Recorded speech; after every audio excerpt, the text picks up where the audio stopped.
গোটা আরজি করকে তিনি নিয়ন্ত্রণ করতে পারতেন এমন মনে করতেন তিনি এই অভিযুক্ত চিকিৎসক।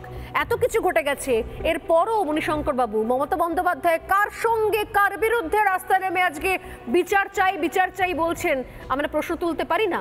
এই এত বড় এতগুলো ঘটনার পরও সন্দীপ ঘোষকে কেন আজ পর্যন্ত ডাকা হলো না, তলব করা হলো না? এইটা মমতা বন্দ্যোপাধ্যায়কে কে প্রশ্ন করবে?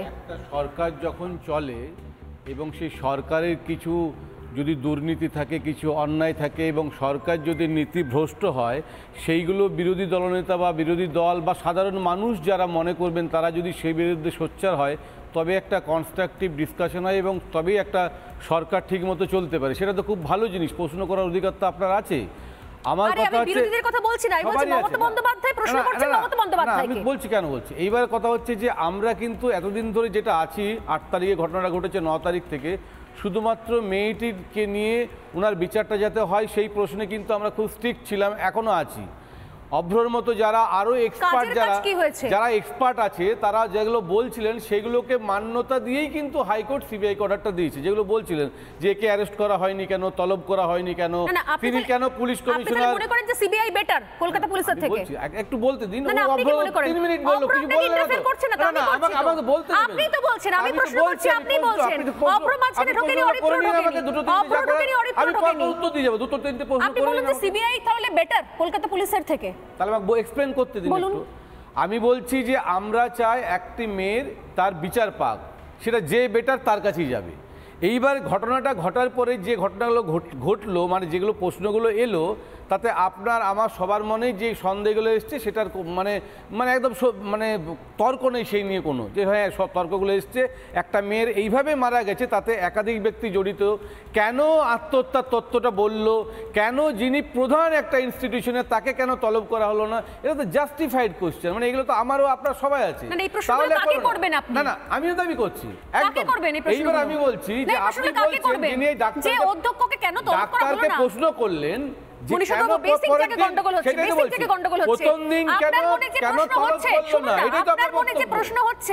সেই প্রশ্ন মমতা বন্দ্যোপাধ্যায়ের মনে হচ্ছে, উনিও বলছেন বিচার চাই, উনিও বলছেন উনি সারা রাত খবর রেখেছেন, কিন্তু এর উত্তর কে দেবে?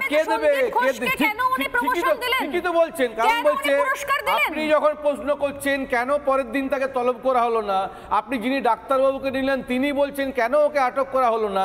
সিবিআই কবে এটা হাতে পেয়েছে আর কবে আটকটা করলো? 3-4 দিন তো হয়ে গেল, কেন করলো না? খুব ভুল কাজ করেছে। না কবে করলো?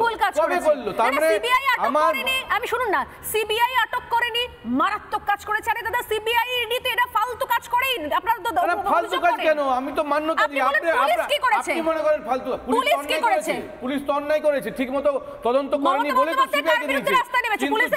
কিন্তু যেই ডাক্তার আপনারা আজকে মিছিল করলেন, খেলা হবে তা কার বিরুদ্ধে? পুলিশের বিরুদ্ধে।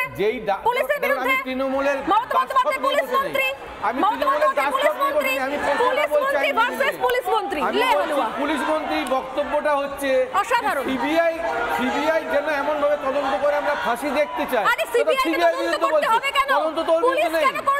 তদন্ত সেটা তো হাইকোর্ট বলে দিয়েছে ঠিক মতো করেনি, পরিষ্কার হয়ে গেছে। কিন্তু যখন সিবিআই পেয়ে গেছে তাকে তো দেয়নি। আমি আপনাকে রবিবার পর্যন্ত চেয়েছিলেন, কত বড় মানে ফাঁক রয়েছে। মমতা বন্দ্যোপাধ্যায় আজকে মঞ্চের উপর থেকে একটা বাইট শোনাচ্ছে, আমার টিম রেডি করে রেখেছে। মমতা বন্দ্যোপাধ্যায় হিসেবে বলেছেন, মুখ্যমন্ত্রী হিসেবে বলেনি। মুখ্যমন্ত্রী হিসেবে বলেনি, যখন স্পিকার থাকে, স্পিকার যখন ভোটে দাঁড়ায় তিনি জনগণের ওখানে ইয়ে করে। না না, নিশ্চয়ই তৃণমূল নেত্রী মমতা বন্দ্যোপাধ্যায়, তৃণমূল নেত্রী মমতা বন্দ্যোপাধ্যায়, বনাম মুখ্যমন্ত্রী মমতা বন্দ্যোপাধ্যায়, অসাধারণ দৃশ্য দেখছি আমরা। সংবিধানটা ভালো করে পড়ুন, মমতা বন্দ্যোপাধ্যায় বনাম মমতা বন্দ্যোপাধ্যায়, তৃণমূল নেত্রী মমতা বন্দ্যোপাধ্যায় বনাম মুখ্যমন্ত্রী মমতা বন্দ্যোপাধ্যায়। তার একটা পলিটিক্যাল আইডেন্টিটি আছে, তার একটা চিফ মিনিস্টার আইডেন্টিটি আছে। দুটো আইডেন্টিটিকে একসাথে ভুলিয়ে দেবেন না। কিন্তু আমার লাস্ট উত্তরটা এখন যেটা দেখা গেছে, মানে আপনি মণিশঙ্কর বাবু, আপনি স্বামী হিসেবে এক মণিশঙ্কর আর বাবা হিসেবে এক মণিশঙ্কর। আমি আইনজীবী যখন একরকম, আমি আলাদা রকম একরকম, আমি কোর্টে দাঁড়াবো, সন্দীপ ঘোষ যখন প্রিন্সিপাল তখন একরকম, যখন ওই ইলিগাল পার্টিকে তোলা বলে তখন ভালো করে। আমার কথা হচ্ছে বায়োওয়েস গুলো করে সুরক্ষা বিক্রি করে তখন অন্যরকম।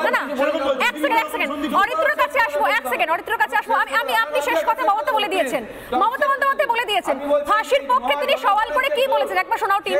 আমি আসছি। জনগণ যে আন্দোলনটা প্রথম দিন ডে 1 থেকে আমি বলে আসছি দোষীদের শাস্তি হোক এবং এমন শাস্তি হোক, শাস্তি মানে ফাঁসি হোক। আমরা রাজ্য সরকার ফাঁসির পক্ষে। ঘটনা ঘটেছে কবে? শুক্রবার। আমি তখন ঝাড়গ্রামে ছিলাম। তার বাবা মার সাথে আমাকে কথা বলিয়ে দিল। আমি বাবা মাকে কথা দিলাম এই ঘটনার ফাঁসির ব্যবস্থা যাতে হয়, কলকাতা পুলিশ তাই করবে। সারা রাত ওরা ঘুমায়নি, কারণ রাত 2টো পর্যন্ত আমি ওদের সাথে কন্ট্যাক্ট রেখেছিলাম। নির্যাতিতার ফাঁসি হোক, নির্যাতিতার বিরুদ্ধে যে অত্যাচার করেছে তার ফাঁসি হোক। নির্যাতিতার না, সরি, এটা আমার মুখ দিয়ে ভুল বেরিয়েছে, আমি উইথড্র করছি।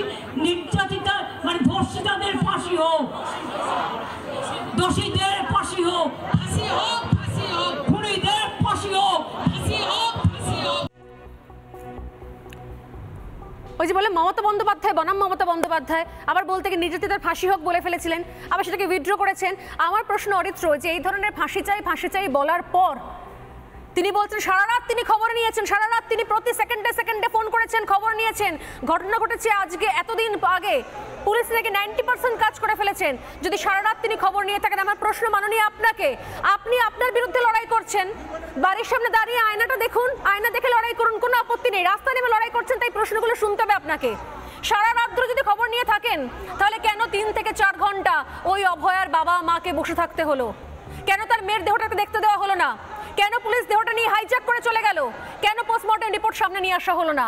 কেন সিসিটিভি ফুটেজ সামনে নিয়ে আসা হলো না? সিবিআই এর হাতে আসার আগে পর্যন্ত পুলিশ কেন শুধুমাত্র বলে গেল যে দোষী একজনই, যেখানে 151 গ্রাম ফ্লুইড পাওয়া যায়, যেটা কোনোভাবে কোনো একজন পুরুষের পক্ষে করা সম্ভব নয়। আজকে আপনারা বলছেন দোষীদের সাজা চাই, মানে আপনারাও জানতেন দোষী একজন নয়। এত বড় নাটক, আর তারপর বলা এখন নাটক নয় ফাঁসি চাই। এতদিন ধরে নাটক করার পর অরিত্রের কাছে আসবো, তবে অরিত্র তার আগে একটা অডিও শোনাতেই চাই আমি। নাটক নিয়ে কথা বলছি না আমরা, যেখানে সন্দেশখালীতে নাটক দেখেন শাসক দল, সব জায়গায় নাটক দেখেন।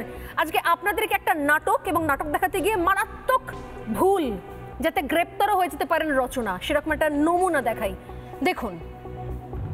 আজকে আমাদের কলকাতা শহরের আর্চিকরের এই ঘটনা অত্যন্ত নিন্দনীয়। ভাষায় প্রকাশ করা যায় না, মুখে আনা যায় না যা ঘটেছে। আমরা প্রতিবাদের সুর তুলেছি, আমরা আওয়াজ তুলেছি, আমরা রাস্তায় হাঁটছি, আমি আপনাদের সাথে আছি। এই রকম মহিলাদের আওয়াজ আমার মনে হয় না ভারতবর্ষের আগে কোথাও উঠেছে। সাবাস সেই জন্য সব মহিলাদেরকে আমি স্যালিউট জানাচ্ছি। তাই জন্য এই আওয়াজ উঠিয়ে রাখবেন যতক্ষণ না সুবিচার পায়। এই আওয়াজটা তুলে রাখবেন, বাবা মা যেন সুবিচার পায়, দোষী যেন শাস্তি পায়। এই আওয়াজটা তুলে রাখবেন। আছি আপনাদের সাথে, বিশ্বাস করুন।